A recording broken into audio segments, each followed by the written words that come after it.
สบายดีมื้อนี้แม่อรุณสิพามากินข้าวสวยน้ำกันเมนูหลักๆของมื้อนี้ก็จะมีซาวข้าวปุ้นแล้วก็ซาวหมักฮุงเนาะบ่แม่นตำข้าวปุ้นแล้วก็บ่แม่นตำหมักฮุงเนาะเพราะว่าบ่ได้ตำใส่โคกเฮาก็จะตำเครื่องมาแต่บ้านเนาะตำเครื่องเกลือแป้งนัวมักเผ็ดมาแต่บ้านแล้วก็มาซาวอยู่ห้องการเนาะเพราะว่าแตงกินมาแต่บ้านแล้วก็มากินอยู่บอนเฮ็ดเวียกเนาะต้นสวยกะบ่ได้ไปกินข้าวนอกเนาะกินข้าวอยู่ในห้องการเลยแตงข้าวเช้ามากินอยู่ห้องการไม่ที่บ่อนมักฮุงนะบางมื้อกะมีเมนูแซ่บบางมื้อกะ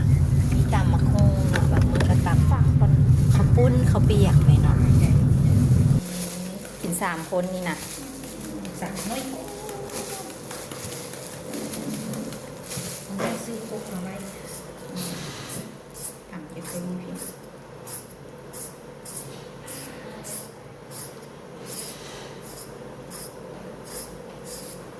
หน้าซอกซื้อพกน้อยมาไว้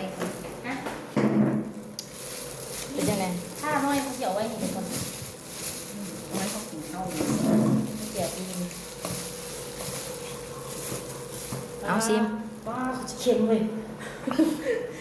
ค่อยใส่ไม่เศร้าจะปีจะน้ำป่าจะปลาเด็ดเค็มไหมกระบาแล้วมันต้องเข้มกว่าปีก็จะบอกอะไรเอาใส่จะไหนเอาเส้นใส่วะเอาเส้นใส่จริงไหมกินซิมเขาต้องกินเขาอันนี้ได้พอแล้วอ่ะเอามาสิไหมเป็นไงบอกอันนี้พอละติอะไรเลยพอละติสิเอามันหัวต้มมันหัวส้มเนาะงานทำงานเอาน้ำส้มเอาน้ำส้มมาพอดีมันจางเลยแซ่บมึงซิโอ้หลายคนแล้วหมาขาเปียกจะใส่เห็ดได้อยู่เลยเนาะเซ่ไว้ใส่ตุกนะเวลาสั่งเนี่ยมันมีน้ำเค็มแค่ไหนเค็มกับบ่ปานใดเขาเนี่ยจะเดียว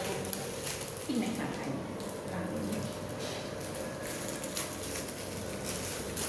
พอแล้วอ่ะ4 คนเดี๋ยวเฝ้าดูกำลังให้หน้ามะขามเปียกมันออกกับเส้นสีมันน้อยคนนะมันก็โต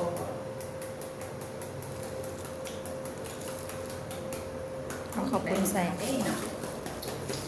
อาใส่ก็ไม่ได้เอามาว่ะต้องแนวเนี่ยมันพวกกันแก่นะของค่อยมันโดนบทนี้นี่มันต้องโดนหรอกันแก่การเห็นโดนอ่ะเขาเป็นอย่างนี้นะชิมกัน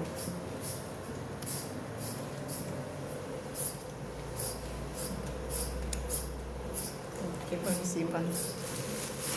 ไม่ถูกกันเลยจ้ะ